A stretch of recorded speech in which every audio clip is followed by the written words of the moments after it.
Okay, the United States, along with a coalition of other countries, invaded Iraq in 2003.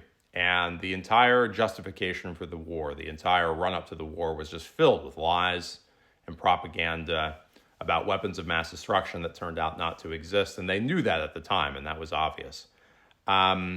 This really bothered me. It was my activating issue in politics. But I wasn't immediately inclined to look to the left for explanations because I was supposed to believe that the Democrats were like the party of the left, at least kind of, sort of, maybe. But over half of Democrats in Congress, I think, maybe more, voted to authorize the invasion, many of them leading figures in the party. So I was kind of turned off by them.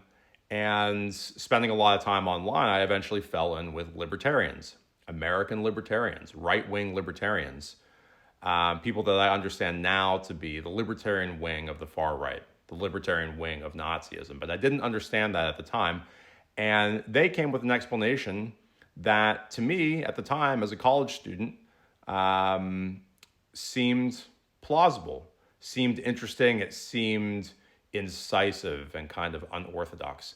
They said, look, yeah, on the surface, this is a Republican-led war. It's a conservative-led war. But really, this, if you zoom out, this entire project of imperialism belongs to the left. It arises from the left. It really arises from democracy, because once you declare these democratic, universal human rights, now every country that doesn't have them, every country that's a little bit backwards and archaic, is a target for invasion and reconstruction.